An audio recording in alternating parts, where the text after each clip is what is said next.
Right, good evening, folks. Welcome to our first Education Policy and Directions meeting as a new board. I'd like to say a very special welcome to everyone around the table, and I'd like to start us off by recognizing and acknowledging the Esquimalt and Songhees nations on whose traditional territories we live, we learn, and we do our work. May I have an approval of the agenda? Thank you, Trustee Kwan. All those in favor? All right, that's certainly unanimous. Before we get started, now that we've got an approved agenda, our first item of business this evening is the trustee election of a chair. So I wanted to just go over a couple of things and mainly for our new folks around the table. So essentially what's going to happen is our standing committees, the membership of the standing committee is 4 trustees, plus the board chair as an ex officio member. So with this committee, we have the trustee members with voting rights. And let me just go through my list here for folks. We have Trustee McNally, Trustee Carmichael, Trustee David, and Trustee Mababi. And then myself as chair. I have ex officio membership, which means I also, in this case, have voting rights. And so those are the folks that are going to be voting for a chair this evening. We have our deputy superintendent and our associate superintendent who will be scrutineers and assisting us with the nomination and the voting process. So thank you both. And we have tried to prepare by ensuring that we have all the details we need in order to text our nominations and then to text our votes. So once the election process concludes, then I will pass on the chair's duties to the new chair of Education Policy and Directions. So without further ado, let's kick things off by texting our nomination. So yeah, Trustee McNally, go ahead. Oh, you're on mute. If I may, this is a point of something. Mavis is trying to connect via Bluetooth. She wants to be here and can't figure out how to get here. Ah, okay. So let's just, so I don't know what to do about that. I can't help her. Yeah, that's okay. With the committee's indulgence, I will just mute myself for a moment and see if we can't assist Mavis to join us. So if everyone just wants to take a moment. Thanks so much. Yeah.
I think she's in the, not the Zoom link, but in the Teams meeting, and she just popped up. So I don't know if someone could let her know. Maybe she doesn't have the Zoom link.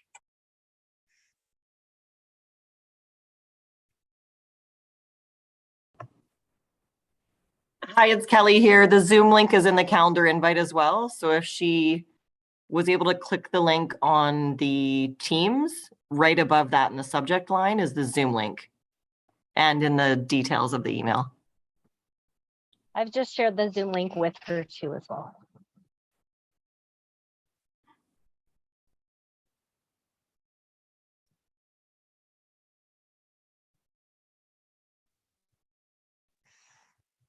I'll own that one. Thank you, folks.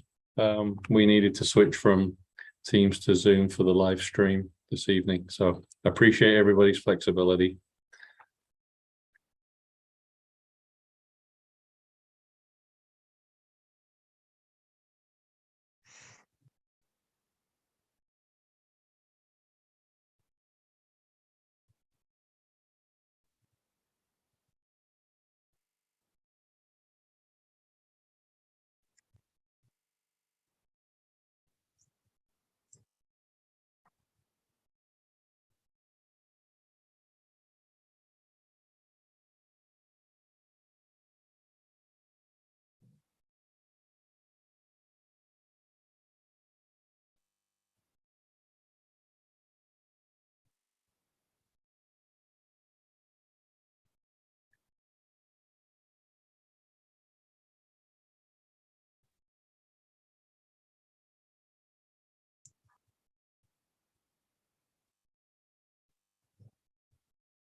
Okay, folks, Trustee David is just joining us. Thanks so much. We'll just give Trustee David a second to get in the meeting, and then we'll continue with our nomination process.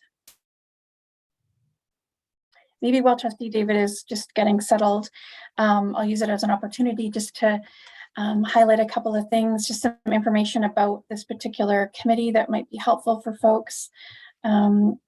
I guess the first thing to say is that quorum for this committee is the majority of trustees. So it would be 3 trustees would be quorum here.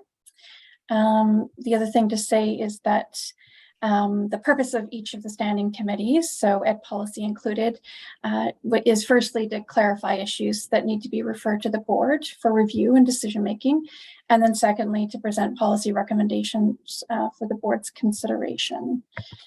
And then just again for folks to consider as we're getting started. So the purpose of this particular committee, first of all, is to provide direction to administration on the development of new educational policies and to review board motions which require translation into educational policy. It's to consider matters affecting the educational programs of the school district and to make recommendations where appropriate. Is to receive and consider reports and recommendations, which we'll be doing tonight, from district staff, partner groups in the community, or on educational matters that are being referred to the board. And then also to consider other matters that might be referred to the board and that require some recommendations. So just something to keep in mind, a little bit of information. That's information that you can read in our bylaws on the standing committees. Okay, so welcome, Sorry. David. Sorry, Oh, Chair. Yeah, go ahead. I just received notice, Andy. I have Paula Marchese who's waiting in the waiting room and isn't able to get in. Is it just because we're just starting that we're not letting anyone else in, or? I think they might be logging in under a different name. So we were just trying to find out who that was. I'll admit them immediately. I think the first name is Scott. Correct. Thank you. Okay, thanks. Thanks, Trustee Kwan. Thank you very much. All right, so we're going to proceed with our nomination process. Before we do, does anybody have any questions? Yeah, Trustee Mababi. Are we texting one person or two people for the vote? Both, if you Okay. wouldn't mind. Yeah, just to make sure that they get it. Thank you. No problem. And I'm wondering, I'm just realizing that Trustee David probably doesn't have the numbers. So I wonder if we could just drop Trustee David an email with the two numbers. Thank you very much. Wonderful. Do you need a moment to do that, or is it already done? I have a feeling you might have already done it. Yeah, thank you. Okay, all right, we're ready to go. All right, so if folks could please text the numbers we were given with your nomination for Education Policy and Directions Chair. And again, just a reminder that the trustees that are members of this committee are the ones that are providing nominations and voting.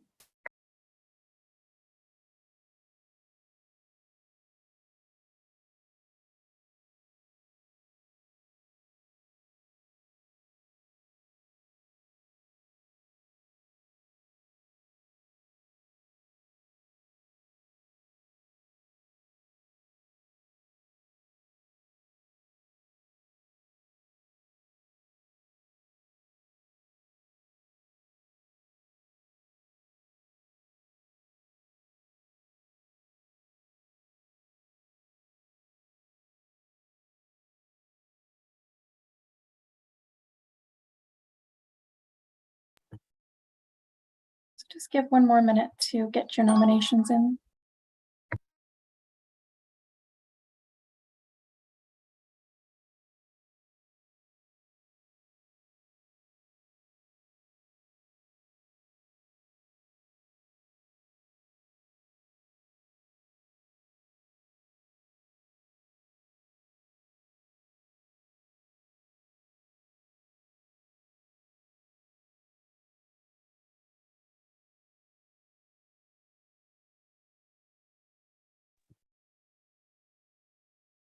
All right, now I'll wait for our scrutineers. We could just wrap up in the next 20 seconds, and then I'll ask our scrutineers to let me know when they're ready.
You're all ready to go? And are you going to email me the results, or did you want to just text? Oh, it's coming in now. All right, so we have, let's see here, we have 3 nominations.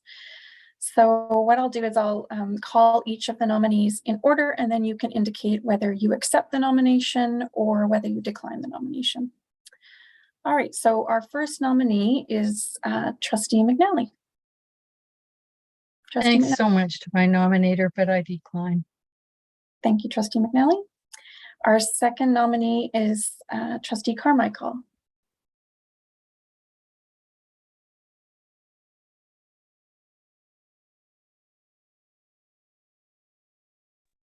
Oh, with thanks to my nominator, I also decline. Okay, and our third nominee is Trustee Mababi. Do you accept the nomination? Yeah, I accept the Okay. nomination. Oh, good. Make it a Wonderful. little easier. Yeah, and we'll take it really slow. So thank you, Trustee Mababi. I appreciate you accepting the nomination. And we will take it really slow. I will offer you the floor. So essentially, because you're the only nominee that accepted the nomination, you are acclaimed as Chair of Ed Policy. I'm going to pass the torch, so to speak, onto you. You can pick up where I left off on the agenda. But first, before I do so, maybe we can just close off the A3B, and that is a motion to destroy the ballots, in this case, the text messages. So may I have a motion to just thank you, Trustee McNally. Okay, great. Okay, all those in favor? Thank you very much to the voting members. And now I'm going to turn it over to Chair Mababi. If there are any questions at all as we proceed through the agenda, we're just going to take it nice and slow, and I'll be here to support as we move through the agenda. All right, go ahead. All right, thank you, Chair Duncan. We're going to move forward to the approval of the minutes. Would somebody like to make a motion? I'm seeing Chair Duncan. Anybody with second? Trustee Carmichael. And we The actually, motion passed. Or- sorry to interrupt you. We don't actually need a seconder at committee. So Awesome. that's one of those unique things. We'll just work through as we go. Excellent. Do we need a vote? Yeah. Okay. Yeah, just voting first. Yeah. Okay. Can we get a vote to approve the minutes, please?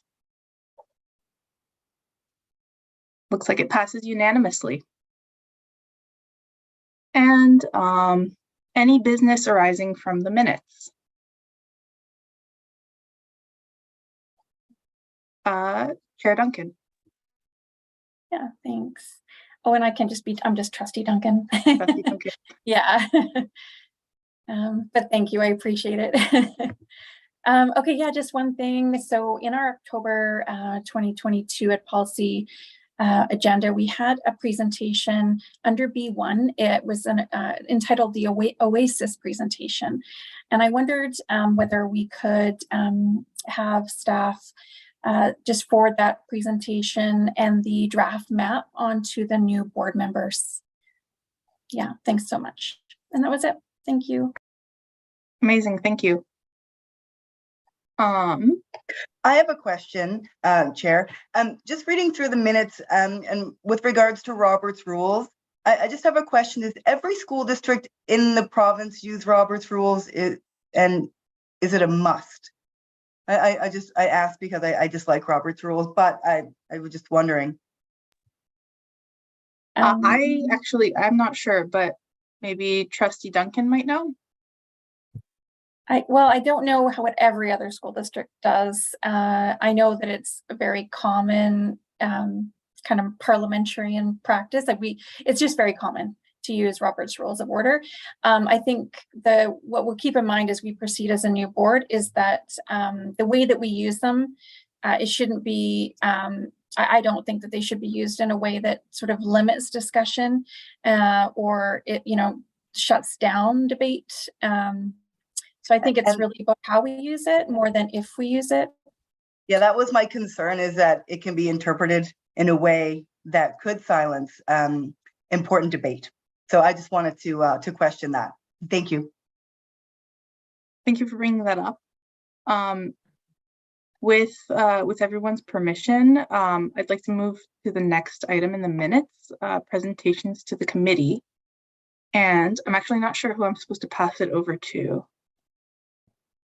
We actually don't have any presenters tonight, do we? That explains why it's blank on the agenda. Yeah, no, but that's a good question. Normally then if we did have presenters, we would then go to each of them in order. They would be listed on the agenda. Okay, sounds good. Thank you very much. In that case, I'd like to move us forward to new business. C1, music review memo, including engagement report, Deputy Superintendent Cadwell. Thank you, Chair. And for everyone's information, the memo on the motion and the music review is in the packet for you to look at. As mentioned, last ed policy, we have engaged an independent advisor to help us conduct this review. And within the review itself, or within the memo itself, you'll see a timeline there with all of the various opportunities for input from our community as well. And it will start with tomorrow, as a matter of fact, with a survey that will go out to our internal staff that includes administrators, teachers, custodial, administrative assistants, and so forth. So you'll see that there. And we will have from this review a report that will be brought back to our ed policy meeting in early January, so the January 9th meeting. And that from there, the recommendations that are brought forward will go to the board with the board meeting at the end of January.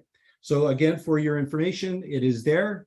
And we look forward to undertaking this review for the district now. Thank you, Deputy Superintendent. I see some questions. Trustee Duncan.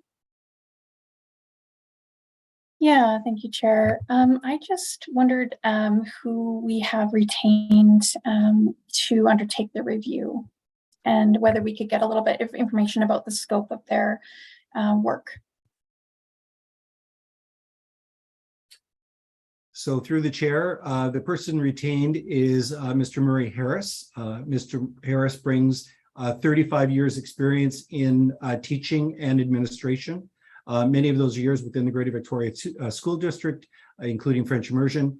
The scope of this review will include K through 12, looking at the strings program in grade 5, music for middle, and music offerings for secondary as well. Wonderful. I believe we had a second question from Trustee McNally. Thank you. Yes. So through the chair to Mr. Caldwell. That's great that it's Murray. I think lots of us know Murray. Trustee Duncan asked about the scope of the inquiry, and I'm wondering if you are able to share the terms of reference for the consultant. It's a good thing, but I still feel extremely vague about what actually is going to take place and what will be reported out. So is it possible to share the TOR with us, and so that we know what to expect when the report comes forward? Through the chair, this is not a committee, not a formal committee, so it does not have a terms of reference. Basically, what we're looking at are all of those data points that we have within the district that we've had for a number of years. We're looking at funding allocations. We're looking at input from all of our rights holders within the community, including our music teachers, including our teachers, and there's quite an extensive list of people who will be involved in a conversation. As you can see on the timeline, it also breaks it down for parental involvement and other meetings with groups in person, as well as surveys and a thought exchange as well. Thank you. Thank you so much. We have another question from Trustee Kwan. Thank you, Chair Mabobi.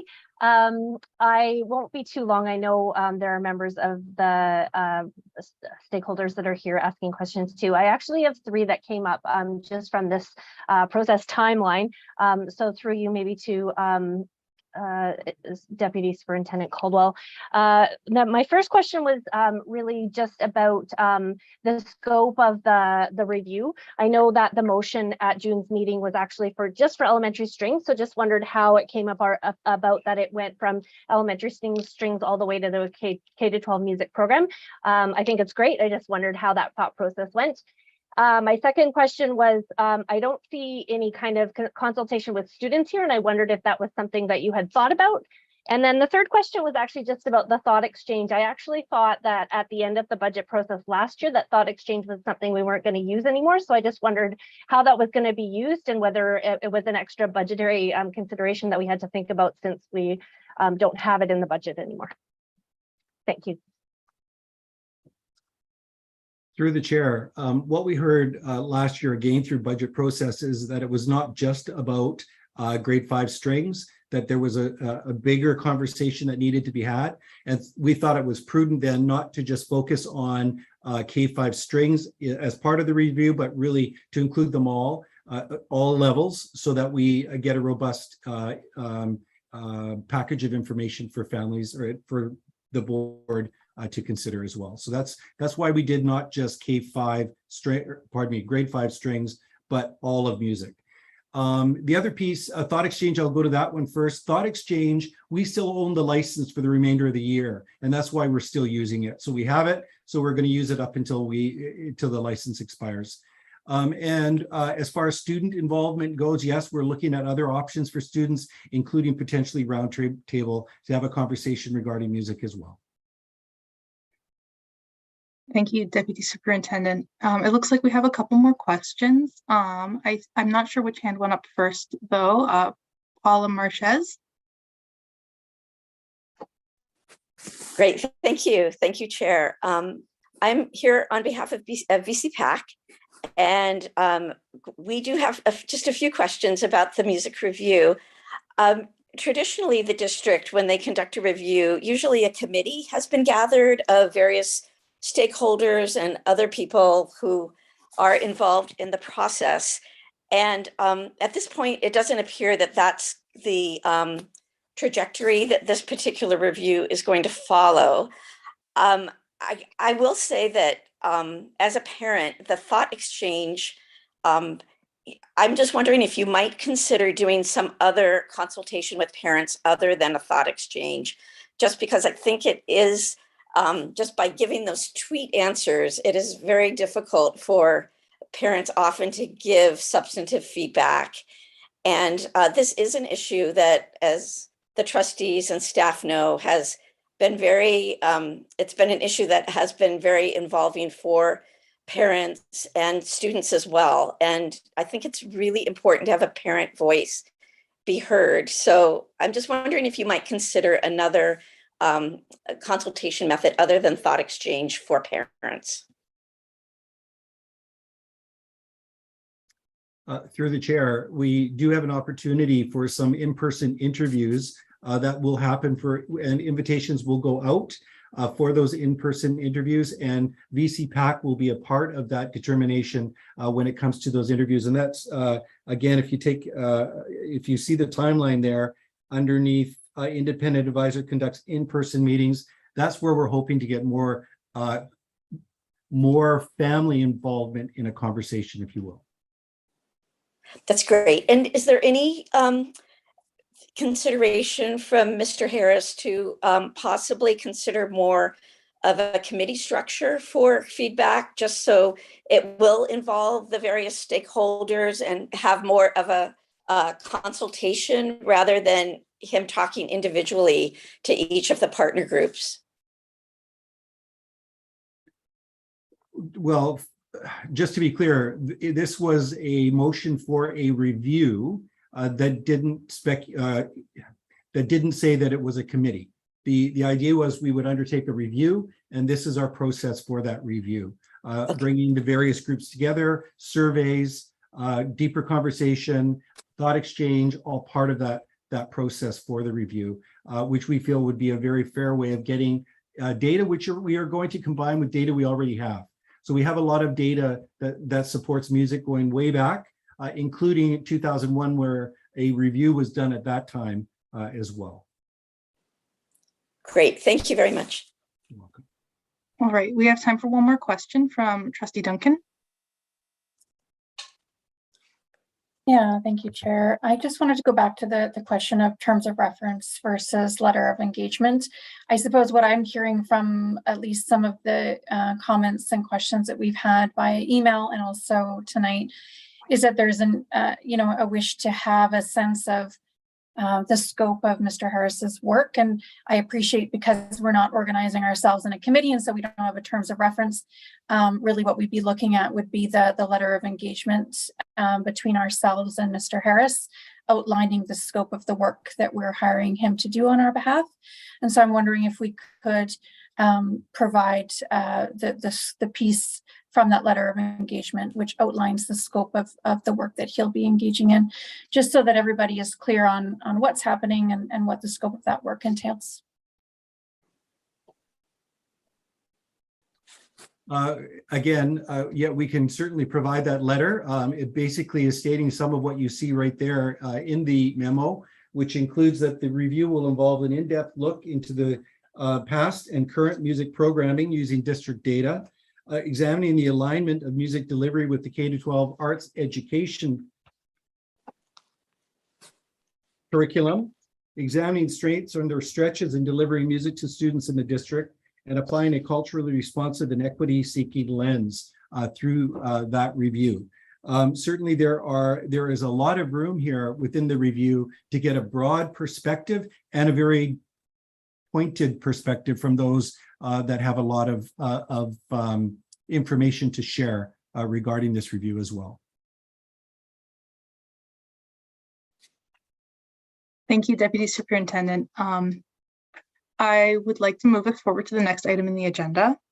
And that would be C2, Framework for Enhancing Student Learning, FESL, Review Memo. So I will pass it back to Deputy Superintendent Cadwell. Thank you. And just to help you, it's Caldwell. Caldwell, thank you. Caldwell, you're welcome.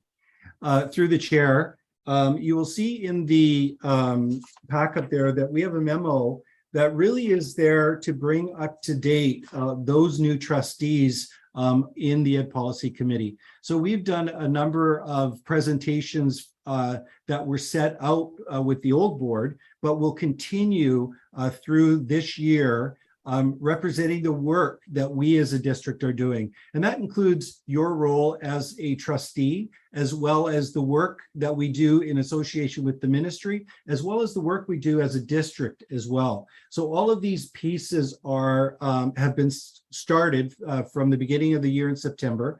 And what I really wanted you to do is see what we're talking about when we look at the Framework for Enhancing Student Learning, which is also called FESL for short. So the FESL document, I've included a link to that document in the memo, and you can click on that link and it will take you to the document where you can read it in its entirety. Basically, what we're looking at is how we're aligning the district strategic plan with requirements from the ministry with work from the district. So there's a lot of alignment here that shows, or I hope shows you, the work that we do throughout the year. So we have already had two presentations to Ed Policy, one in September. And if I take a look at the policy itself, or the presentation in September, it was to District Principal Tammy Renyard providing us an overview of the Framework for Enhancing Student Learning, where we were with year one, which was our first year in the framework, and now where we are in year two, for the 22-23 school year with that document as well. And it changed slightly from what we initially had. So there you can compare those two documents in our website, and the link will take you there to those as well. We also had a second presentation to the ed policy, and that was with District Principal Sean Powell and Principal Nadine Naughton, and they presented on school goals and what they look like and how they are linked to the work that we do with FESL and with the district as well. Tonight, we're going to take it to the third reading in our timeline there, and we have two presenters, Dr. Shelley Nemi and District Principal Tammy Renyard, and they are going to look at the educated citizen as it relates to the FESL document and provide some insight into the ministry changes that have occurred this year with respect to where we're going and how we have to align that work with what the ministry is requiring us to do. So they will present to you now that presentation, and they will be open at the end of this to any questions that you may have regarding the information they presented. As well, if you take a look inside that memo, you will also see the remainder of the year outlined as well. And if at any point you have any questions about what those titles are and what they mean, please reach out, and I'm happy to share that information prior to any presentation to the board. So without any further, I will pass it along to Tammy Renyard and Dr. Shelley Nemi. Excellent. Thank you, Harold. I appreciate the introduction. I also want to acknowledge Chair and the new board. So I'm just going to take a moment and I just want to welcome you all into your very first ed policy conversation with us as members of the school district, but also for the relationship that we're going to navigate tonight and some of the conversation that we're going to have. And so I too want to echo what Trustee Duncan said. We will go at a nice pace that if we need to stop for questions or considerations, we'll do that, right? We want to make sure that you feel that you are being informed with the information that you have, but also that we're going at a pace that knowing that this is your first time into a meeting with us, and there's some conversations that are inherited from the previous board to this new board, right? And so some of the overlap is there, but some of this is new information, and I want to acknowledge that too, right? Because we have the privilege of just operationalizing the work and continuing the work, and knowing that we need to pause and hold space for the new people and new family members that are at the table with us here. So I do want to acknowledge that, and I want to state that through to the chair, to the rest of the committee members. So I want to open and acknowledge my name is Shelley Nemi, and I am the Director for Indigenous Education with the Greater Victoria School District. And Tammy and I, who is the District Principal for Secondary, are here to share with you a conversation. And so we're going to go back and forth in our conversation this evening as it relates to some of the work that we're operationalizing, not only from the strategic plan, but what does that look like that's coming from the Ministry of Education to school districts across the province? And how are we doing that and making meaning together as a school district of 61, but also how does that through line and that thread line stretch back up to the governance of our school district, which is you as the board, right? And so for us, one of the biggest pieces that we've been actively working through is looking at the strategic plan. So we always bring that into our conversations because it is important that for us as staff within school district is to look at what does the strategic plan mean to operationalize that as a collective for the board's work. So we recognize that this is your strategic plan and that this is your governance for guiding your work as to what that relates to, but then also how does that look for us to operationalize that and make meaning of that as it relates to the requirements that are coming through the ministry. So I also want to acknowledge that we do have 3 goals and we do have 9 strategies as it relates to the work, but also what I also want to recognize is that there is some language that we use within the strategic plan over the last few years to start making meaning of a conscious awareness. And one of those big making meaning is what's called culturally responsive, right? So you're going to hear culturally responsive. We're going to talk about being culturally responsive and how we interpret what does it mean to be culturally responsive, because it is in the strategic plan.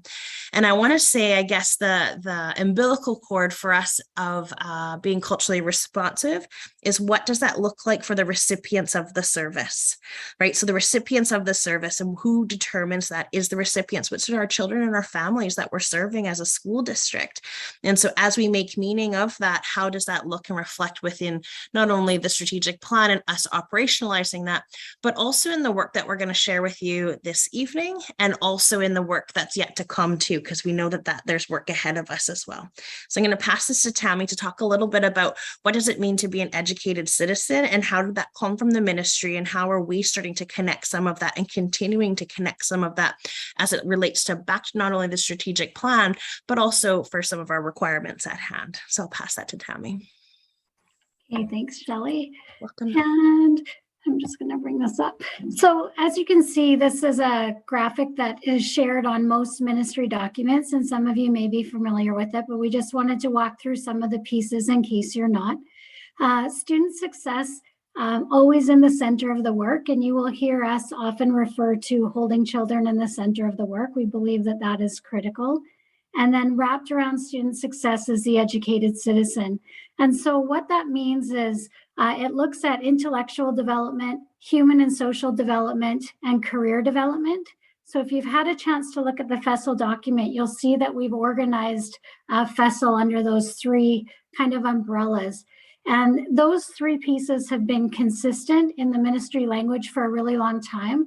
I was at the ministry for a year, and we were trying to see, where did this originate? And like when I was leaving high school way back in the day, these were the three areas that were of focus. And when they did the review of the redesigned curriculum and leading into our new curriculum, leading up to 2015, there was meetings across the province with a variety of stakeholders to look and see what is the primary purpose of education. And these three pieces continued to hold. And so they were, we reinvested in those three pieces. So again, intellectual development, human and social development, and career development. And then wrapped around those, you can see the factors that contribute to supporting that success. So if we were to look at the green area, you can see healthy and effective learning environments. So again, we look to see, can students see themselves in the classroom and in their environment? Is it culturally safe? Do educators have what they need, the resources and supports to support student wellness and wellness at school? When we look up to quality teaching and leadership, again, you will hear us say over the next year and years to come that the student learning experience is the most important aspect of the work that we do. And so what's happening for the student in the classroom and in their school is essential. Student-centered learning, if that's a new term for you, we used to have really prescriptive curriculum that didn't really leave a lot of room for educators to innovate or to consider their context or their communities. And so one of the pieces in this, in the redesigned work and the way the ministry is bringing the work forward to us, is to hopefully allow space for teachers to be able to innovate more. And again, giving students the opportunity to be kind of lead learners in their own learning. When we think of future orientation, again, so important for our students to be able to make connections between what's happening for them in the school system with what's happening outside of the school system. So that world of work and where they might be going next. So future orientation is that career focused piece, but also that meaning making and relevance. And Shelley will talk about the 5 R's, if not, I think today in this session, and one of them being relevance, and so important for our students to be able to understand how what they're doing in school matters to them inside and outside of the building. And so I think that's, Shelley, unless I'm missing anything that you wanted to share as well for educated citizen. That's great. So again, zooming out to look at that big focus, and now we're going to zoom back in to look at the goals of the strat plan. Mm-hmm. Thanks, Tammy. I'm really actually glad we added this slide in particular as we're building out this slide deck today, because one of the things that we keep going back to is building conscious awareness for a system, right? And so when we look at our system, we talk that we are one house with many rooms. And so we have a responsibility to help activate and implement the operational goals of the board. And when we look look at the strategic plan, these are the goals that we're working really to be able to pull into alignment. And so when we look at a little bit as I was opening up, what does it mean to create a culturally inclusive and culturally responsive learning environment? And how will we do that together and make meaning, not only from the work that we're doing at this table that we're having this conversation, but how are we going to do it through all of our partners and the rights holders within the relationship of education in relation to School District 61 and the children and families we're serving? And how are we able to look at those strategies together to then be able to activate some of that work and apply it to all areas, elementary, middle, and secondary, in relation to public education? And so I know today we had a conversation that you're going to hear a little bit about later about the Indigenous grad requirement. But when we look at goal 2 that came from Indigenous community that says we want you to create a culturally responsive learning environment that will support Indigenous learners' personal and academic successes, and started to understand and make meaning of what does that actually mean, it really means examining critical personal and systemic bias and attitudes, and how to do that within a culturally safe and responsive way. And so to be able to look at that strategy and that goal, and then to be able to pull that into all threads of the work that each of us are showing up to, no matter if it's in the role that I have the responsibility, or Tammy, or each of you around the table. And so we've been really intentional through pulling through, activating how to activate this, try to make meaning together, also share in the questions and considerations and some of the factors or mitigating factors that are still preventing us from actually being able to do that, which is where we'll be leaning into you through governance as it relates to coming forward to these tables to be able to say, here are some things and factors that we're still seeing as a system that's not able to actually take us to this next place. And so here's something for you to consider as a board as it relates to being able to help us activating the strategic plan. And so it is a reciprocity of a relationship that we see, and our hope is that we can continue to have those conversations steeped in these strategies and these goals. And so I encourage not only new board members, but our past board members that are here with us in this new board, to be able to navigate these conversations with us and help us also see, where we're stretching into these strategies, or ask us the curiosities around that, because that will actually help us in that reciprocity of that relationship. Next, Tammy. Okay, it's got to click. Here we go. So this was included more for you to see kind of the definition of what those 3 areas are in FESL.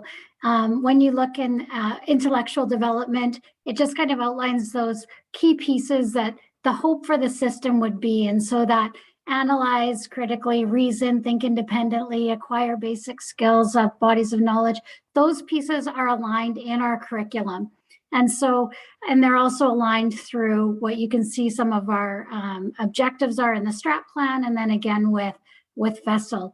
And on the right, there's some examples of planning cycles. And I think this is sometimes an area that's trickier for us. I think we sometimes jump into the work with the best of intentions. We scan, we look at our data, we make a plan, and we get going. And then we don't always remember to come back and see, is what we're doing making a difference? And so these are the pieces that we continue to commit to through the process with FESL, of coming back to you at Ed Policy and the board, and to our principals and vice principals, to bring the conversation back to the table, to make sure that we are following through on the whole cycle as we look at strategies that have been implemented with hopes of making a difference for student learning or student engagement, student connection, but really looking to see, is what we're doing making a difference? And if it is, let's celebrate that and do more of it. And if it's not, and we need to pivot, then we need to do that. And sometimes it's being cautious too, because sometimes we can jump too soon. The data that we have may not reflect a full implementation cycle. And so we're still working on increasing our data literacy as a district and as a district team, so that when we are leaning into the data, we are able to ask those critical questions so that we aren't jumping too soon, because we know that sometimes going slow and going deep is what we need to get change. And jumping too soon can lead to fatigue, honestly, in the system.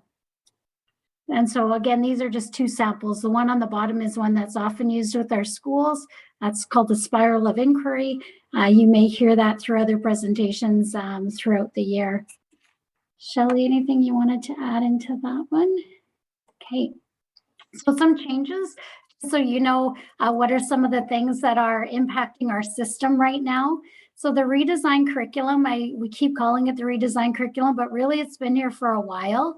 But it was a significant shift if you aren't familiar with the change. And I would say the primary difference was we really moved from a content-focused curriculum to a competency-based curriculum. And so that's a change for staff, it's a change for families, a change for students, but it really is about looking at what are the competencies that we need to support and develop in the learning. And I would say we used to do those unintentionally. That's how we got to the content. And now we're actually focusing intentionally on those skills and competencies, and we're using the content to get us there. So it's a subtle but a pretty significant shift. And we're finding even in secondary, we're still working on implementation, probably maybe through the whole system. The ministry has put assessment resources forward, but those came later. So they came after the redesigned curriculum. And so that wasn't really helpful for our system. Folks are trying to figure it out on their own. And now we do have some resources coming online. And then the last piece of this shift from that redesigned curriculum is aligning the reporting order. So we have the redesigned curriculum, some resources to support assessment, and now we're leaning into communicating student learning and what that looks like for families. And then something that we're really excited about, that's super big important work, is the Indigenous Focus graduation requirement that is set to launch in fall of 2023. So these are all just important things for you to know that are impacting the system right now as we work to look at implementation. And I think as Tammy jumps into this next slide, I think the one other part that I'll add to the redesign of the curriculum is that's where you also see the uptake and the change where Indigenous content across all grade levels and subject areas became a part of that redesign. And so as the ministry was looking at completely doing that redesign in 2015, they also looked at how to be intentional with adding Indigenous perspectives in all grade levels and subject areas across the education system. So this was a big shift that the Ministry of Education was going through with our province and with school districts. And so, and as Tammy said, we are really excited to share about the Indigenous grad requirement, but it's in isolation of what we've been navigating through since 2015. I see Karen's hand, Chair. I don't know if that goes back to you. There's a question, Trustee Kwan.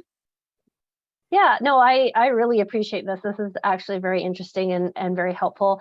And, you know, I'm super excited about, you know, new curriculum and especially the new Indigenous graduation requirements and some of the other requirements that are coming out of this. And I just wondered, I noticed kind of in the FESL timeline for 2022-23 that's kind of the last piece we're going to learn about at the end of the year. Shelley, it looks like you may be coming back to talk a little bit about some of that stuff. And I wondered if we were, you know, at that time, if we were going to learn a little bit more about what I'm sure they're still developing and how we're going to bring in these graduation requirements, but it's just really exciting to me to hear about, you know, how that's going to happen, who's qualified to teach, that kind of thing. Like I've so many questions. Wonderful. Yeah, pass it back to Tammy. Okay. Yeah, we are going to talk about a little bit of that tonight too.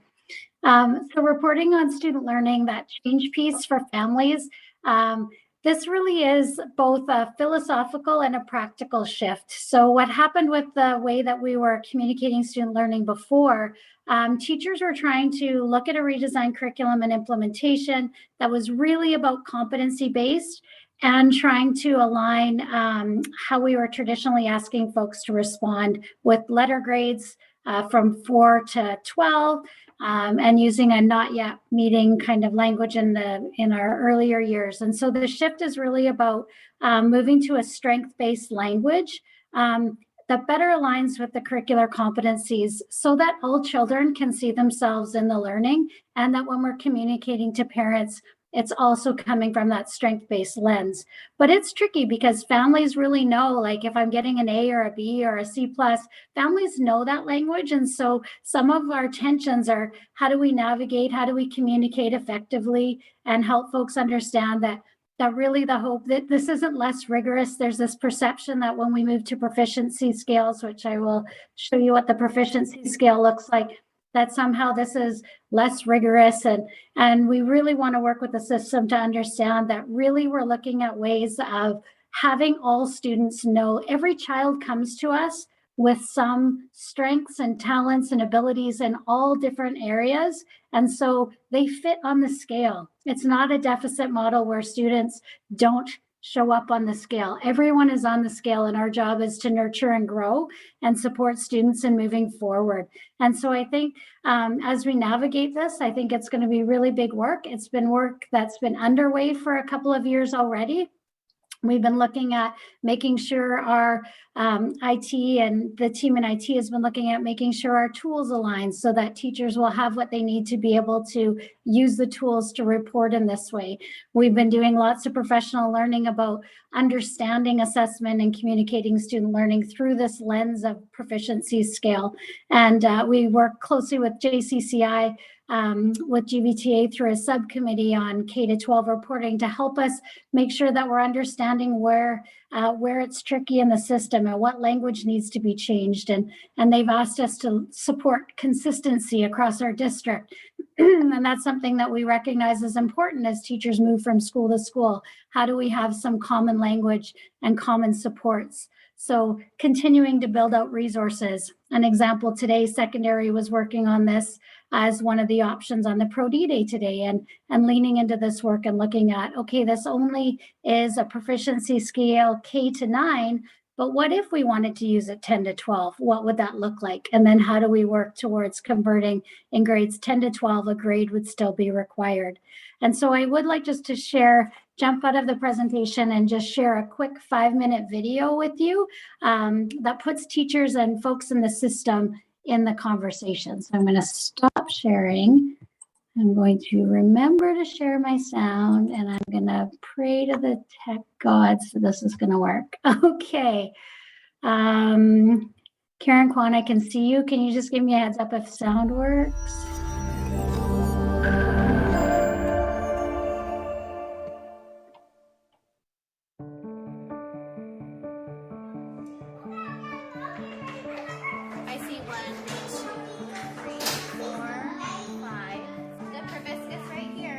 When our students are following their own passions and their curiosities and their questions, and the curriculum is really kind of emerging as we're going together in a learning community, students automatically have ownership over their learning, and then it's that piece of tying in the assessment as well.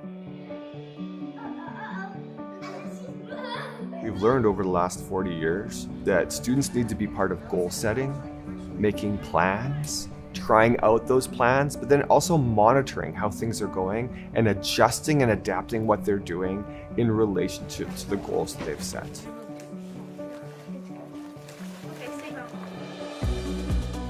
It's really important as a district that together we look at how we are supporting the learning of students in our system. And we felt that it was time for us to refocus and take another look at what we believe and what is supported in the research around the way that we're leading and guiding assessment. Let's ensure that they're reflecting. Let's ensure that they know where they're going. Let's ensure that they can identify their strengths and their stretches, or perhaps a learning goal, and reflect on that. It makes me feel safe, almost like I know I can still be good at something even when I mess up. It's helpful because she can help me learn in ways that work for me. If your teacher knows how you like to learn, it's easier for you to learn more.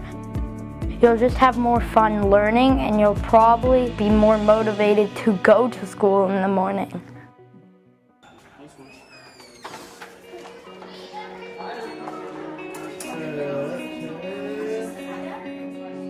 avec ma classe, toujours on crée les rubriques ensemble et puis on essaie de s'en parler de quels sont les critères, quelles sont les choses importantes dans ce projet qu'on a comme besoin de faire. Tout le monde peut comme partager leurs idées avec l'un et l'autre. Et puis quand on crée ça ensemble avec les élèves, ils savent qu'est-ce qu'il faut faire. It's really important, especially for students who have been at a disadvantage, who have found school a challenge, have not felt included in the process in the past.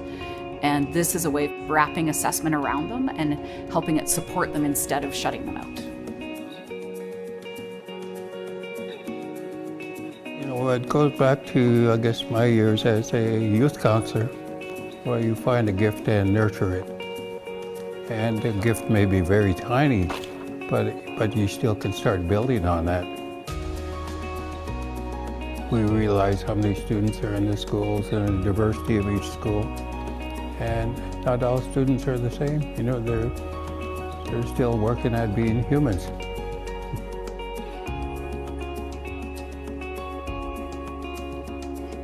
This attention to assessment is a practice of decolonization. It's recognizing that the work that we do in schools is not neutral, but it's value-laden, and it privileges some over others. And so something like this, these principles of assessment, teachers can bring this into their classrooms and look at it and start to think about how does it apply to their own teaching. That's an act of reconciliation. When a teacher tries to understand and have conversations with me, I feel like it makes it easier to get things done and kind of tap into my full potential. We want students to feel that everyone can learn, everyone has the opportunity to get better. The assessment principles really honor student growth. They really celebrate where a child was, where they are in their learning, and where they're heading next.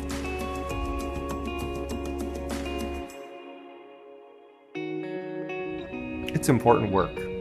And so when we think about assessment not as everyone does the same thing in the same amount of time, but instead say, what are students bringing? What are their wonderings and what's their background knowledge and how can we weave that into what we do? Assessment then transforms the teaching because we say, how can we get there? And the way that we get there is different for different kids.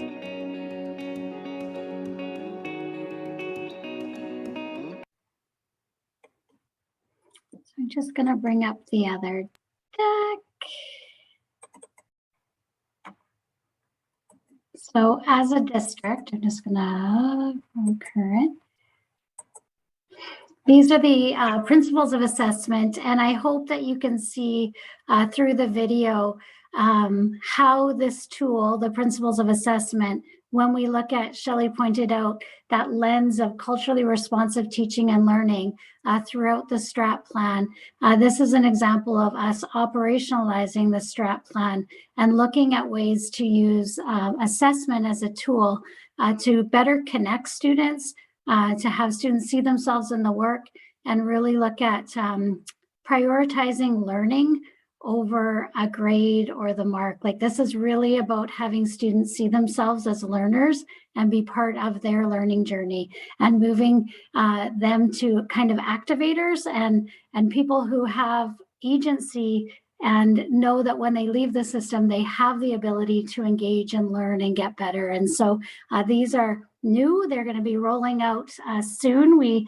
I met with secondary folks today and I said, there are the current iteration, because we stand behind knowing if we've got something that we want to change down the road, these aren't forever. These are the best of who we are right now. And they may change as we know more and learn more and move forward. So currently these are where the assessment principles are. Shelley, anything you wanted to add on? And I just wanted to acknowledge Butch Dick's work in the middle of this piece. Happy to get you a copy of the principles if you don't have them. But when we met with Butch, you'll notice this image is in the boardroom. And this was really good learning for me, because when we thought that this image would be a good image to put in there, I think we're just like, oh, well, we must own it. It's up on the wall in the board office. We're just going to place it on there. And it's like, no, that's not how it works. And so we met with Butch and we shared the intention of the work, and we asked him if he thought that this would be a good fit for the piece of art to be centralized in this way. And he said that his intent when he made it was that everyone has a place in the world and that we all belong here together. And when we think about proficiency scales and that strength-based language and leaning into learning, we felt that that message was a good match, and Butch agreed. And then we did the right thing. We purchased this for the assessment principles. And so it was really good learning for us as a district team as we navigate some of those cultural protocols that we are really still learning. And so I really thank Shelley and team for leaning in and supporting us and doing that work in a good way, because we really do want to do the work in a good way. Mm-hmm. Which I'll kind of echo back actually to you, Tammy. So I'm going to say gratitude, right? Because as we work through this and make meaning together, it's really critical to acknowledge, the pace at which things are done. Right? Because sometimes a system or a Western system has the urgency to want to have things immediately done or come to an end goal of that. But sometimes it actually requires a pause moment. It requires us to walk softly and to actually navigate through understanding and making meaning and go through protocol. And so just like Tammy said, every step along the way of looking at the principals assessments, our roles walking side by side in co-authorship really did require us to critically reflect and examine and scan, as the family work was happening, is this culturally responsive, and does it include Indigenous perspectives? Does it really lean into goal 2 and the strategies that we're trying to activate and making meaning of? Does this really reflect, Indigenous community voice as it relates to the 4 houses that we have? Those are all our considerations as a department to bring forward to help activate and acknowledge the work.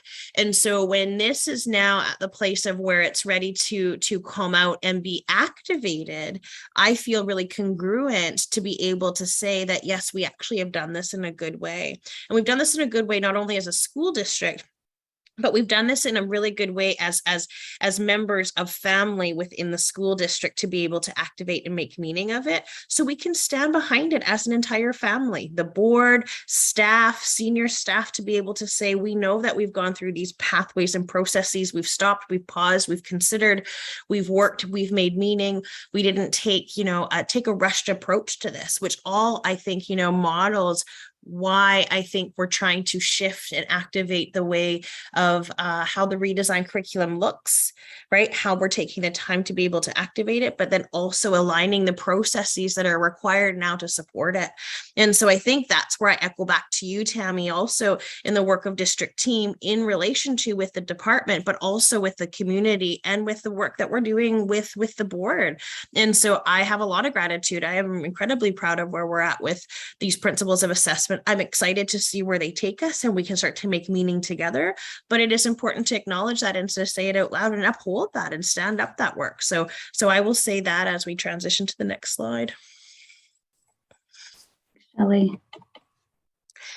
Oh, this one I'm really excited about, and I have a little bit of nervousness about too. Right. So I'm going to put both of those into the room as we start to make meaning together. I also want to lean into today. I have the greatest privilege, to be at Reynolds Secondary School with secondary teachers and administrators and staff as we started to explore and examine what is this Indigenous focused graduation requirement? What is the Ministry of Education's role in helping us as school districts across the province make meaning of this? And what's that going to look like for students that we have the responsibility for serving, and also the Indigenous community that we're in a relationship with within our local territory and in our area. So I also want to acknowledge Lena, who's in the room, because Lena was in the room with us today, and it's great to do this work. And you'll hear me often say, and you'll hear other family members say, this is family work. And so when we look at School District 61 and you as a board, we are all a family and we're a collective family in this work. And we have different roles and responsibilities that every family member does in the work. But this work here today, we're talking about what does it mean to make meaning of the Indigenous focused graduation requirement. And what's that going to look like not only for staff, but school communities, the communities as a whole, and also for the students that are going to be going through this as our first, cohort going through this in the upcoming year. And what's the long-term vision as we navigate forward, knowing that there is some pieces that, the ministry has said, here's some flexibility within that, but go at a pace that your community needs, right? Don't go at a pace that is, of urgency. So we do have to remember we are in rights relationships, right? And if there's an expectation of what that looks like to be in a rights relationship with the communities we serve, we have to go through that at a pace that is not rushed and at a pace that maintains the relationship with community. So we're doing it in a good way. So today we had the beginning conversations. We've been having lots of conversations recently, not only with our partners and rights holders and now you as the board and also internal staff as the district, but we started to talk about what does this look like as it relates to us as our house, School District 61 house, one house with many rooms, right? How are we going to make meaning of this together, be intentional in our work together? And what does this look like so we can make sure that it's upheld with the integrity and the responsibility that's intended for it, right? So as Tammy shared a little bit with you and I shared a little bit with you, is that in 2015, the curriculum was redesigned to be intentional to incorporate Indigenous perspectives across all grade levels and subject areas. But over 20 years ago, we started to have conversations with the ministry as Indigenous educators to talk about how we want to make a movement towards an Indigenous focused graduation requirement. And the time is now. We are the right people to help implement that right now. And I want to lean into the words of Frank Honaber this afternoon, is that, the conversations may have started 20 years ago, but the time is right at this moment in time, and we're the right people to activate that work. So here we are together making meaning of this. And so I'll let you flip, if you don't mind, Tammy, to the next slide. And I can jump in here, or Shel, you want to do? Yeah, that'd be great. Just for folks, if this is new information or you're not familiar, they're on a grad program. Students need 80 credits to graduate. And so what this does is it asks of us as a school system that 4 of those 80 credits be specific to Indigenous focused coursework. And this isn't new work in our district. We have many schools that have been offering these courses for many years, but it's never been required by all students. And so the opportunity is so welcome. We're so excited. And there's tensions with timeline, because what this means is for next year, all students graduating will need to take a course before they graduate. So because of when this was launched with the ministry and with students currently in grade 11, it means that they'll need to take a course next year. And so we're coming from the place of this is such an amazing opportunity. And I hear the conversations with my colleagues, with Shelley and Emma and others about the worry of unintentional consequences or racism as this rolls out. So things that, we really are considering is what does communication look like and how do we lean into this work in a good way? Because we don't want anyone hurt in the process. We don't want comments or things being said to Indigenous staff, Indigenous students, or others that are rolling out this work. And so an amazing must do, in my opinion, and we're cautious. And I hear Shelley in conversations, and Shelley, I don't want to say for you, but I know that it's heavy on your heart that this done in the wrong way could damage staff and students. And so we're really aware of the significance of this work and moving it forward. Mm-hmm. I think that's really critical, just to hold some space for us as in the room right now. We are having these conversations inside our family, inside the school district, but also you're part of that, right? So it's important that you're aware of how we're also navigating through some of those conversations, because when we rush to an outcome, it can cause missteps along the way. And what we're trying to do is ensuring that we're not going to cause missteps along the way that can have unintentional outcomes or that can cause unintentional bias. And so when we go back to the strategic plan and we look at Goal 2, Strategy 1, which talks about critically examining cultural bias and cultural safety and all of those pieces that come through that, when we're making a significant change at a rapid time to have this happen within a system, there are those factors that can and do occur, right? So how do we mitigate ensuring that we're all navigating through that and sharing a collective responsibility in that work? And so I think it's important for us to hold those space, have conversations, have brave conversations together, and make meaning together as a collective responsibility. And so I appreciate Tammy saying that because she has been witness to conversations where we are trying to navigate through this. But it is also important for you as the board to recognize that this is something that you may be faced with as questions and considerations as the board or as trustees. And so to ensure that you have the feedback loop and the connection and the reciprocity with the staff that are in the operationalizing of this. And so that's why I think it's imperative that we do say this for you. So then that way you can also be a part of that collective responsibility and conversation with us. The background, so the Declaration Act, which is going to make meaning and different connections for us, but DRIPA became legislation in British Columbia in 2019.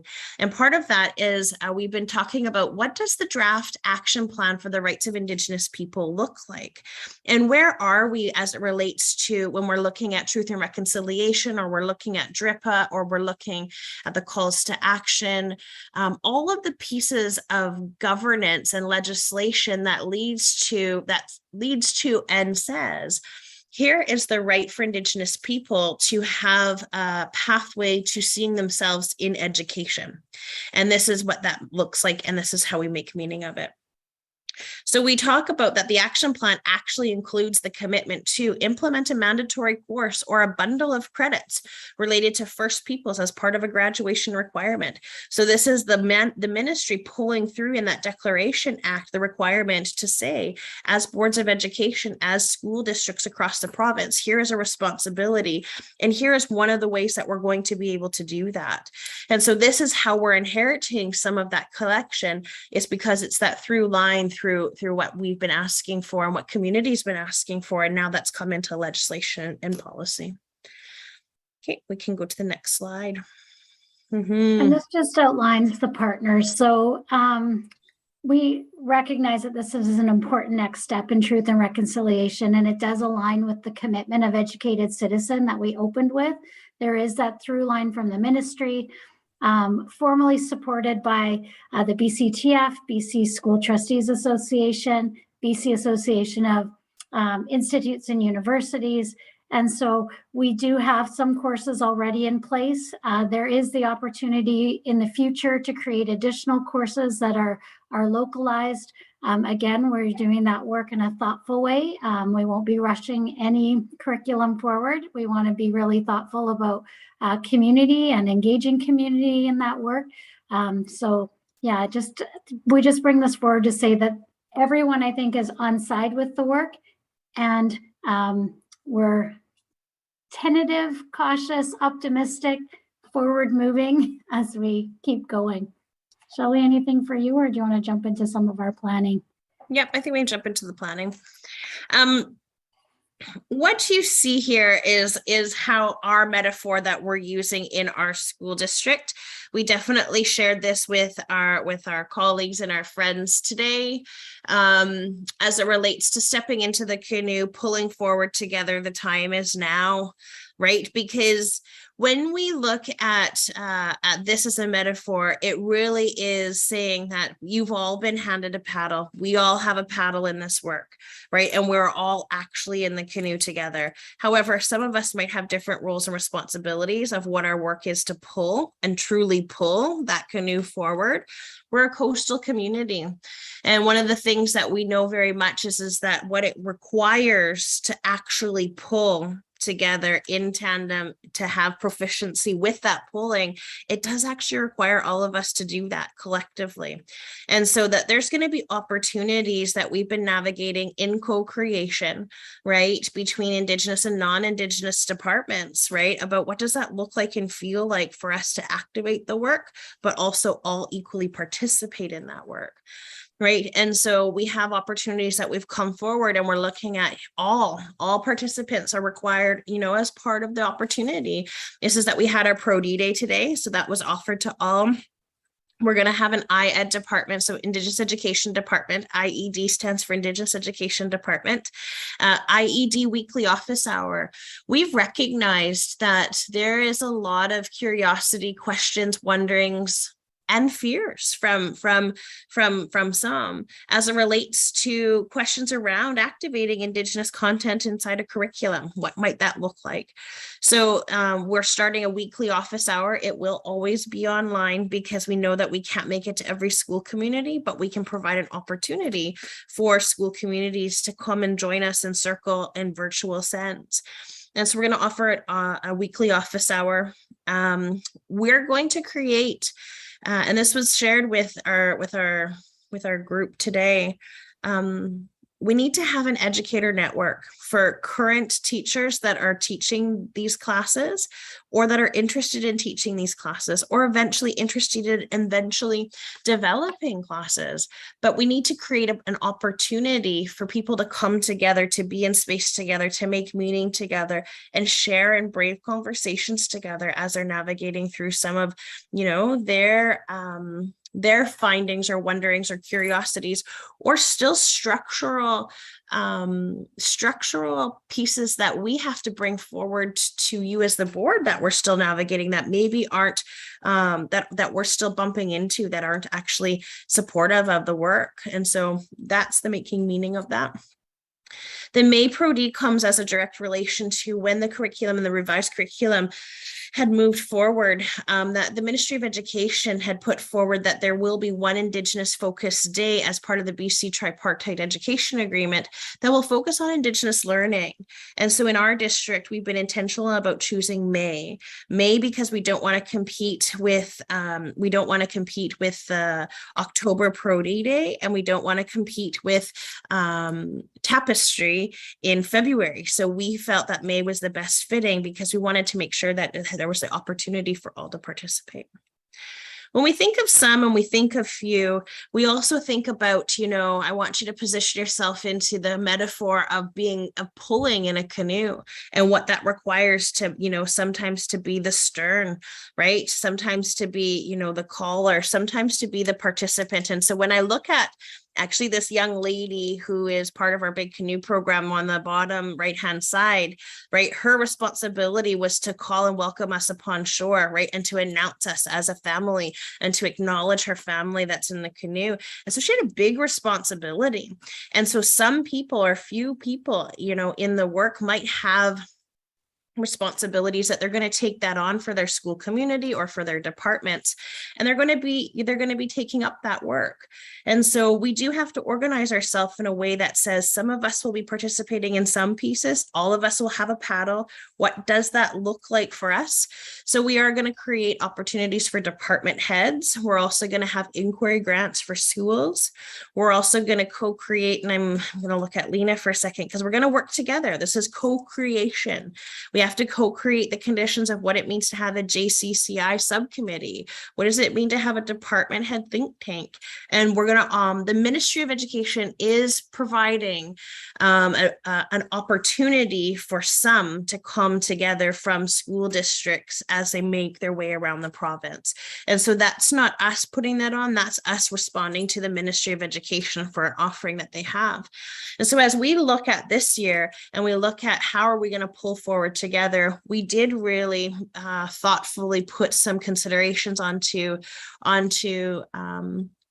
pulling what might this look like for us, and could we provide enough opportunities that puts everybody with a paddle in their hand, everybody in the canoe, and sometimes people not sure that they've even actually been in a canoe, let alone knowing how to pull yet, right? And so, but can we all put us together so then we can start to make meaning together? Because it's coming from the ministry, and we do have the requirement. You have the requirement as the board, and we have the requirement as the staff to operationalize it. And so I don't think we're going to know where our rough waters are or where we need to navigate until we start to get through some of this operationalizing of it. But it does allow us to be collectively in the conversation together and to start making meaning now together, and also put our fears and our wonderings and our considerations and excitement on the table together. And so I too want to thank Tammy for today and the opportunity. I want to thank Frank Conabear. I want to thank Emma Milliken, and I want to thank Lena, because that co-creation really is critical when we do this work. We cannot do it independently of each other. We cannot do it in isolation. And so I do want to also uphold that as I ask Tammy to switch to the next slide, which is for some of you, new language. But I do need to share this with you too, because as we grow our collective knowledge and understanding, and we have new family members joining the conversation, I don't want to leave you with a misunderstanding or a missed opportunity. So for me, it's to talk about what does it mean to actually activate the 4 houses, and who are the 4 houses, and help us understand why that might be there, especially as it relates to a distinction-based approach, because we actually are in a distinction-based relationship with each of the houses we have. And that's the relationship that each of the houses has with you as the board through the structures that they have signed with you as their agreement. And so we have Songhees and Esquimalt Nation, who are the rights holders of the traditional territory for which our school district is on. And we have a local education agreement with each of these nations.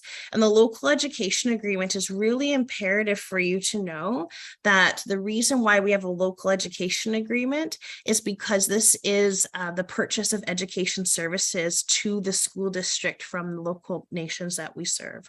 They do not have a school on reserve. They send their children to School District 61, which we are all part of. And so that local education agreement is the contractual agreement that activates the purchase of those education services and our responsibility to that. So we not only are on their traditional territory as visitors and as guests, as Indigenous and non-Indigenous people, but we also have a contractual relationship. And so it's important to identify that relationship is very different too. And so the way that we're in a relationship with Songhees will look different in the way that we're in relationship with Esquimalt Nation, right? And it needs to be, because they're sovereign nations, right? And that's important for us to hold on to. We also in September have signed the very first Métis education agreement with the Métis Nation of Greater Victoria, and also with the Métis Nation of British Columbia. So it's a tripartite education agreement. And that tripartite education agreement is the very first K-12 Métis education agreement ever signed in Canada. It is significant for us, and it is exciting. And Canada is watching what's happening here with this new relationship, because it is uncharted territory for Métis community. But Métis community also is really key and critical as it relates to protocol, ensuring that there was local education agreements in place with the board prior to them stepping forward into having their own education agreement, understanding the protocol and the relationship of what that meant and what that looks like. And so that's also found within the education agreement for Métis Nation, and they talk about what that meant for them. And then when we look at this little logo here, that's our department logo right now. So it will get changed because we need to actually now have a representation. But it's UFIA, and UFIA stands for Urban People's House Indigenous Advisory. So that's the 4th house. And the 4th house is for Inuit and First Nations children off of reserve, right? And so we now have 4 houses, all which have children that are in our school district that we all collectively have a responsibility for, right? And they all have different amounts of children that are self-identified and identified through those houses. And so when we talk about as a board, or we talk about as a department or other departments, Indigenous children, your consciousness and collective knowledge, my hope for you to walk away with today is to be able to ask the question, what does that look like from a distinctions-based lens?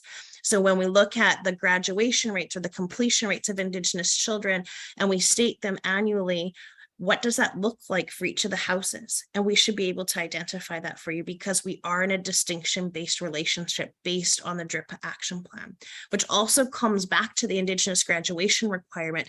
And it also comes back into the way that we're activating aspects of the Indigenous graduation requirement or the content across all the other subject areas and grade levels.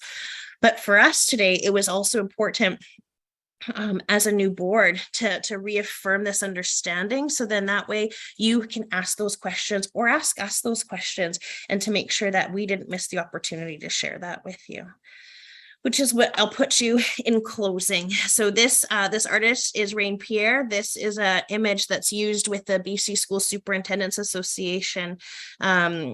And this image represents not only pulling together, but it actually is called the spirit of leadership. And so I've borrowed this image because it is so relevant for the conversation we're having and the work that we've been doing as a family. So when 2020 came along and we were asked to activate and implement the strategic plan, and the biggest piece of making meaning in the strategic plan for a lot of us was, what does it mean to be culturally responsive? Right? Not only for Indigenous children, but what does it mean to be culturally responsive as a system? And you can take the essence of what does it mean to be culturally responsive and apply that to children and youth in care. You can apply that to refugees. You can apply that to immigrant children. You can apply that wherever we're looking. So it's about being culturally responsive. And so my lane is Indigenous education, which is why I leave with you. When we look at the Indigenous graduation requirement, it needs to encompass two things. It will require us to use an Indigenous pedagogical approach in our teaching practices. And that will be non-Indigenous teachers acquiring and supporting that through an Indigenous pedagogical lens. That is going to come with some questions, fears, curiosities, wonderings, right? But we have to be able to navigate through that, and we have to be able to make meaning and structures and systems to support that. That's why we lean into the work with GVTA. That's why we lean into the work with community. That's why we lean into the work collectively. And then we come back to these tables of conversation and say, here as a board, here's what we're finding from the field. Here's what's making meaning for us or not. Or here's some considerations we really need you to think about as it relates to structural things we're challenged with.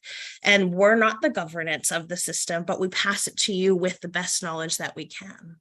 And so when we look at Indigenous graduation requirements, I'm going to leave you with the 5 R's. We've been heavily leaning into it, so it's also important to leave it with you. It says that this will require that we are in an active relationship. Right? What does relationship look like? And making meaning that it is also a reciprocity of a relationship. So it's not an extractionary relationship. We are not extracting from each other. We are in a reciprocal relationship with each other. That there's relevance in making meaning, that children see themselves as a part of the education systems that they're a part of. And it's not that something is done to them, but it's done with them so that they can have relevance in showing up and seeing themselves. And that it's an active responsibility and a collective responsibility of a system, not only for an Indigenous education person that's a part of the system, but for non-Indigenous people that are a part of the system, and for the governance of the system as well. So this is a collective responsibility, and we're not in isolation of each other, and we're not in silos. We're actually in circles sitting together. We're all in that canoe together. And that it has to be grounded in the philosophy of respect. Right. So when we look at that, there is going to be rough waters. Absolutely. There is going to be discomforting conversations. Absolutely. There is going to be challenging times where we're faced with difficult pieces, but we are one house, we are one family, and we are many rooms of that. And so I think that the piece that I want to leave with you is that I have a lot of gratitude. I'm excited for you to be a new board. I'm excited for the work that's ahead. And I'm excited for you to meet many more people that are a part of this wonderful system that you have the responsibility to help us shapeshift. And so I want to thank you. I want to have a lot of gratitude for that. And I want to open the floor for any questions or conversation or considerations that you have for Tammy or I or the senior team to take away from tonight, and then invite us back to share more as we continue to grow. So thank you. Heitske.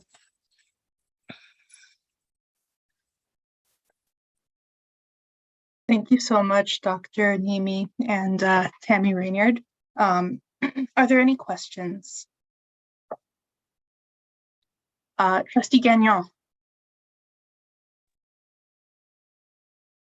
Thank you, Chair, and thank you to our presenters this evening. I have a few questions based out of this. You mentioned that there would be Indigenous Education Department weekly office hours. Is there a link that exists for those to be shared?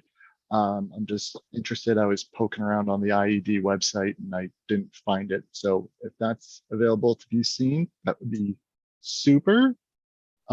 Question the second is, this is actually from me going through the FESL document, but in there we talk about the transition of students, both Indigenous and non-Indigenous, to post-secondary institutes, and we don't include the numbers for outside of British Columbia. I'm wondering why that is the case, because I know that there are a number of Indigenous students that are going to institutions such as the Royal Military College in Kingston, Ontario, and that would not be recognized under those stats. So what is the reasoning behind that?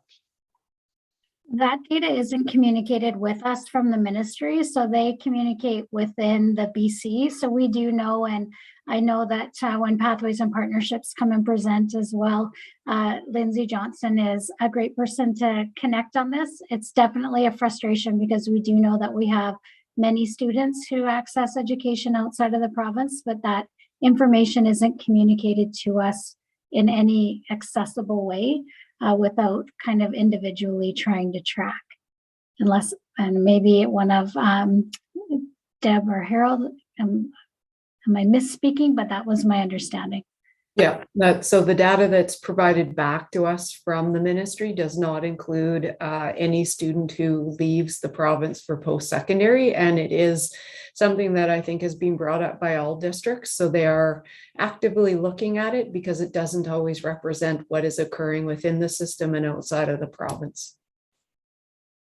Thank you. I recognize that it wouldn't necessarily be in the provincial government's interest to talk about other provinces, but at the same time, these are stats that I think are relevant to every board's ability to do its job.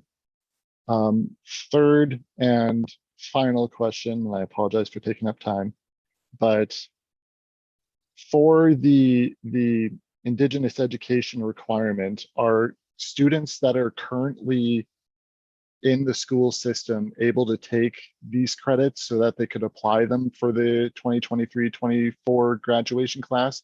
Just seeing whether or not this is something that will be a little bit harder to achieve for that one particular graduation class than others.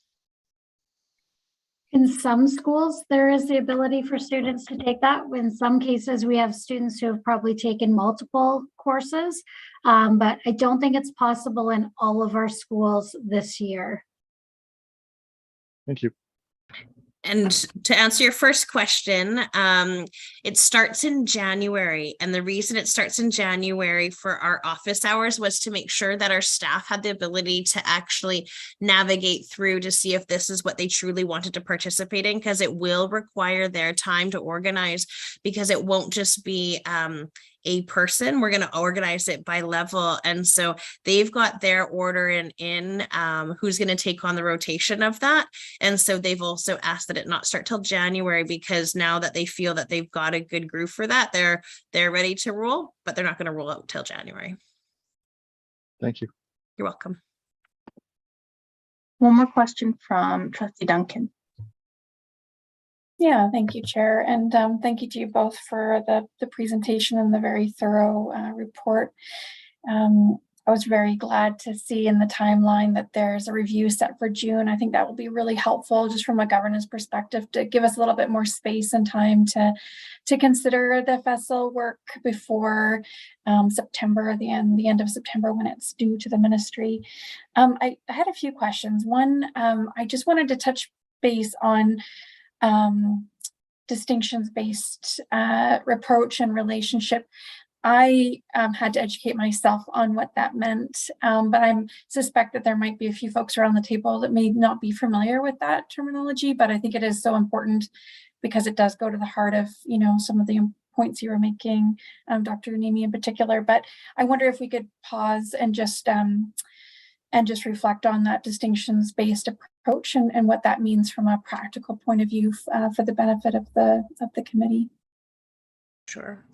I will look through to the chair, to our superintendent. Would you like me to take this one on for a conversation, or okay, great.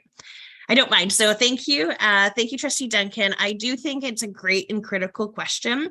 So I'm always happy to come back to this because this is new for our district, and not every district is going to be like this. So it's also important to acknowledge that we may be at a different place and location than our neighboring districts or where other districts are at in the province in their work of this. But we have arrived to a distinctions-based approach because the Indigenous communities we serve have stepped forward and have identified that there's 4 houses and that they all have a different relationship in the way that they are in relation to and with us as a school district and to you as a board of trustees.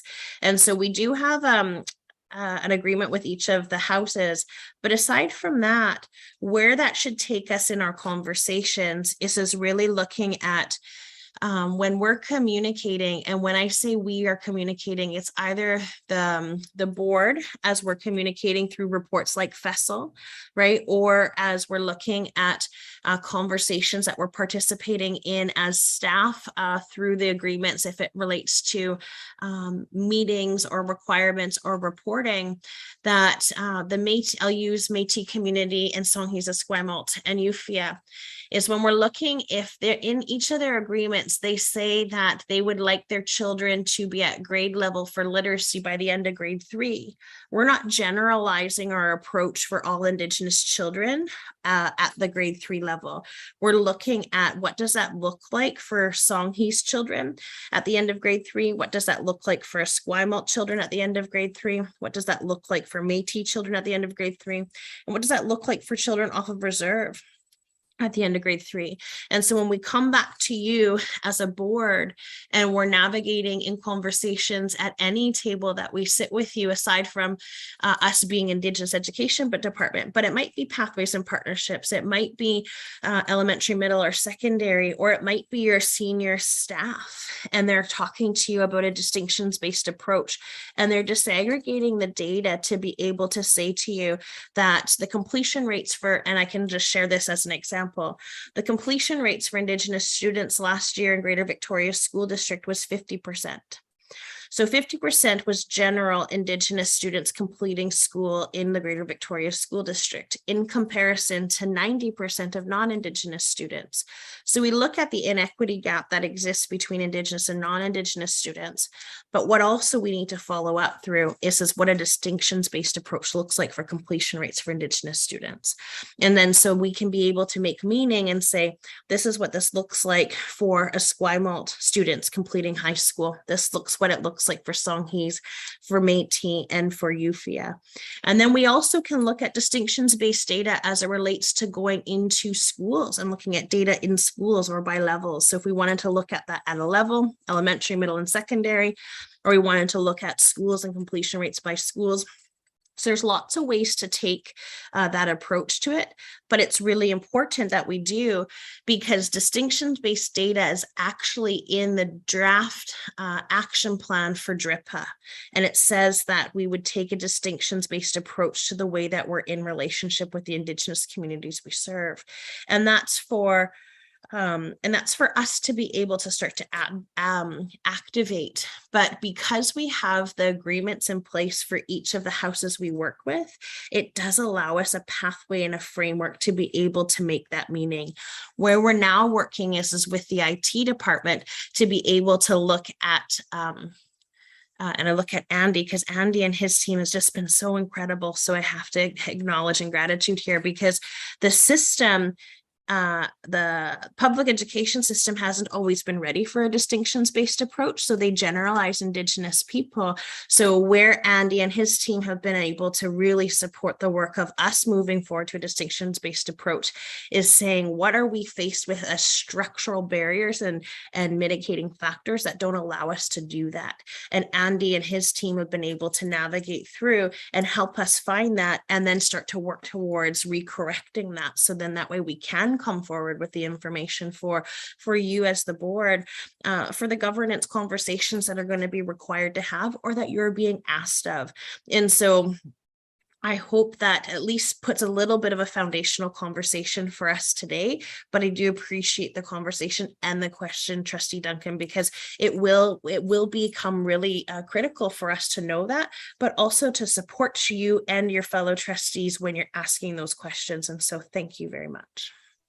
Thank you so much. That's wow, wonderful context and examples that really drove the point home. So thank you so much for that.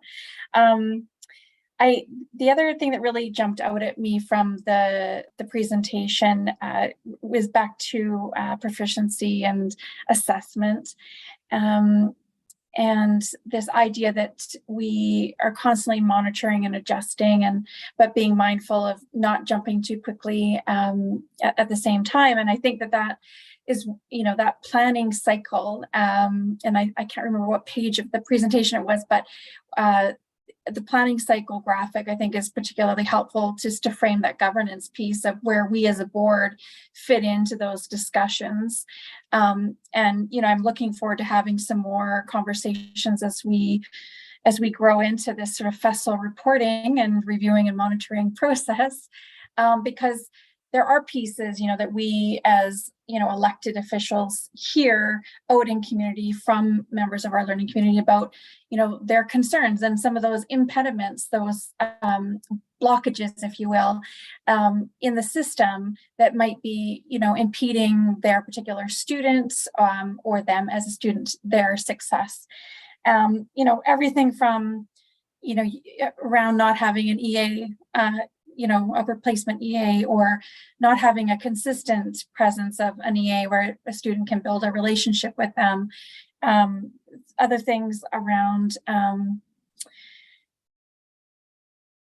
not having timely assessments, waiting for assessments, not being sure what kind of assessments that they should be advocating for their student. So all of these pieces, I think, are all kind of relevant to the conversations I hope we have around our table as we sort of tease all of these ideas out. But coming back to this proficiency and assessment piece, one of the things that I've already started to hear is, what does it mean for a student where there's a question about making that transition to the next grade? So I don't know if there is an answer you can provide tonight, because I know a lot of this is a work in progress, but what I am hearing is somewhat of a concern about not understanding when a student is not going to be able to make that leap to the next grade level. Will there ever be a case where a student wouldn't make the transition to the next grade level? I would say that it would be context dependent. I'll give you an example, and my niece isn't going to appreciate this. She's in grade 10 at one of our schools, and in grade 9, if they were reporting on proficient with her math 9, she would have been emerging. She was struggling, and the recommendation for her for grade 10 was to take apprenticeship and workplace. And my sister and my niece and I had a conversation, and I said, really, you need to do math 9 again. Like, you have the ability to be successful, you just haven't been successful yet. So you'd have to do things differently. You might need a tutor, you might need peer tutoring, you might need to do something different. You might have to be at the kitchen table more often, or at Auntie's house. Like, there's things that we can do, or you can choose to take the other option, which was the apprenticeship and workplace math. And here's what it would mean for you down the road. So I look at her example and say, there comes a time where it might be a conversation to say, do you have the skills and competencies to be successful at the next level? And usually grade 9, 10 is where that happens, with transitioning from proficiency and then into the grad program itself. But I think it really has to go back to the piece around the learning, and not just the being done or being whatever the grade is. So I do really think it's nuanced, and my hope is we'll be having more conversations. And my hope is that students would be able to be in the position to say, no, you're right, I don't know it yet. And maybe they elect to take that course again. Like, that it isn't about the punishment of redoing math 9. It's really more about the conversation of, you have the skills and ability, and there needs to be that option. I'm just looking at that comment. convo is important, communication with parents, absolutely. And I think we shouldn't be making decisions, especially ones as we're trying to navigate that without families having voice in that conversation. So I agree that that's an important piece. So I don't know exactly what it looks like. I would be sad if at the end of the day, we had a student who was emerging all the way through an elementary, middle to grade 9. I guess our challenge is to say, if someone's emerging, what are the skills and competencies they need support with so that they can move out of emerging? Our goal has to be to move all students forward. And there has to be some kind of work that's happening in conjunction with families and community to support students and being able to move to developing and then proficient. And then again, it goes back to our teaching piece. What are we assessing? Have we met students where they're at? Are we, some of the things we talked about today, and I did a session today with secondary folks, and we talked about privilege and homework privileges some over others. And if that's part of our marking, then we're assessing privilege.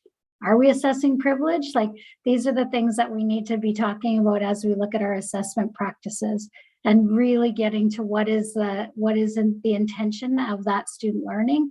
That is in the assessment principles as well.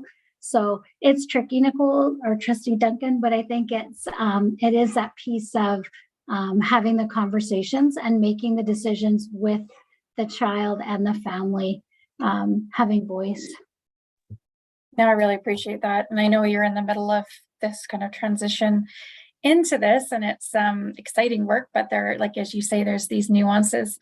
I'm always thinking of, partly I've got my trustee hat on, and partly I've got my parent hat on, and I know that every parent wants their child to transition on, but also every parent wants to know that their child has those core, we call them competencies, but those skills that they really need to be successful in the world. So they're not just being moved on when maybe they're still not reading to grade level, for instance. So thank you. I appreciate all the work that you're doing, and I appreciate your comments. Thanks. Thank you, everyone. If there are no further questions, I'd like to move us along to the next item on the agenda, and that would be notice of motion. And I'd like to turn to Trustee Duncan because I'm not 100% sure what it means. Yeah, no problem. Yeah, essentially, it's just an opportunity for folks to let their colleagues and staff know that they intend to bring a motion either to the next meeting or maybe to the board meeting. So we don't have any tonight. Usually, if someone wants to bring that from the floor, they will have let their colleagues know in advance, or we'll have it in the agenda. Excellent. Thank you, Trustee Duncan. And seeing as there are no notice of motion, I'd like to move us along to general announcements. Are there any general announcements? Excellent. In that case, that brings us to adjournment. Would somebody like to move to adjourn? Trustee Duncan, do we have a second? Do we need a second? No, we don't need a second, but we do vote on it. Wonderful. In that case, I would like to open up the floor for a vote. All those in favor of adjournment? Wonderful. It passes unanimously, and we are adjourned. Thank you so much, everyone. Thank you, Chair. Good night, everybody. Good night, everyone.